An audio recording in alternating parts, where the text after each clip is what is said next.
je travaille sur un concept d'économie qui s'appelle la décroissance. Et réfléchir à comment on réduit notre impact sur l'environnement, comment on réduit notre production, notre consommation, pour ensuite accroître le bien-être social et aussi justice et l'équité sociale et économique pour tout le monde. C'est des questions auxquelles j'essaie de répondre en explorant au fait ce qui est fait en ce moment à des échelles beaucoup plus locales, à des échelles citoyennes, dans un niveau bottom-up, pour voir un peu ce que les communautés locales font dans ce sens. Pour ma thèse, l'hypothèse que j'essaie de montrer, c'est de dire que il faut repenser à des modèles alternatifs de l'économie et que les initiatives locales ont le potentiel d'accompagner ces processus à travers une certaine forme d'innovation, à travers la co-construction et la mobilisation de ce qu'on appelle le capital socio-territorial. Au fait, aujourd'hui, quand on réfléchit à notre modèle économique, quand on parle de capital, on ne parle que de capital financier, donc de l'argent, mais alors qu'il y a un capital socio-territorial, donc social, donc les réseaux d'acteurs et aussi territoire, donc le patrimoine local que les gens peuvent mobiliser pour aussi accompagner leur processus de résilience. Donc je travaille dans le Puy-de-Dôme, donc à Clermont-Ferrand. J'ai 2 initiatives que j'étudie de près, mais en vrai, ces initiatives, elles sont en lien avec plusieurs autres petites initiatives, on va dire satellites, qui permettent aussi fait de créer un certain système local. Donc, une de ces initiatives, c'est une monnaie locale qui s'appelle la Doum. Toute personne sur le territoire peut adhérer et cette monnaie elle est utilisable que dans des entreprises qui ont signé la charte, au fait, qui adhèrent à la monnaie locale et on ne peut pas utiliser cet argent en dehors du territoire pour accompagner et pour booster, au fait, l'économie locale. Il y a aussi un autre, c'est un producteur local bio, donc un maraîcher qui s'appelle le Biojardin, qui est très intéressant parce qu'il fait pas juste le maraîchage et des paniers bio, mais aussi il fait de la réinsertion socio-professionnelle.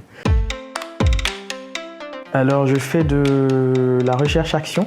C'est plutôt très qualitatif comme travail. Je fais beaucoup d'entretiens, je participe à beaucoup d'événements, beaucoup d'échanges, voilà.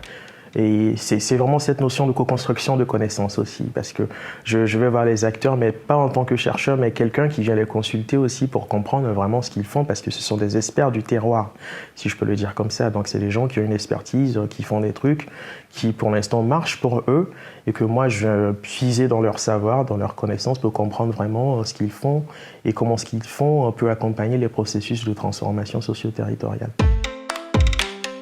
La première chose qui ressort des entretiens, c'est pour dire que pour pouvoir avoir un processus de transformation, il faut déjà partir d'avoir des imaginaires, donc des idéaux vers lesquels on veut aller. Ensuite, la deuxième chose qui ressort beaucoup, c'est ok, on a tout ça, mais comment on le fait? Qu'est-ce qu'on peut mobiliser comme ressources pour arriver là où on veut aller? Ça peut être des acteurs, un espace précis, donc tout ce qui est mobilisable au fait pour y arriver. Ensuite, la troisième chose, c'est la forme juridique et légale qu'il faut prendre. Puis la dernière chose, c'est du coup de mettre en action le projet. Et donc, il y a un gros processus, vu que c'est des innovations socio-territoriales, il y a un gros processus d'itération, donc d'action-réflexion, qui est assez important parce qu'au fait, on se dit il faut continuer à réfléchir le projet jusqu'à ce qu'on atteigne l'objectif qu'on veut. Et du coup, il n'y a pas c'est vraiment pas linéaire au fait. Donc, il y a vraiment cette boucle et ça part dans tous les sens, mais c'est ça la beauté du truc au fait.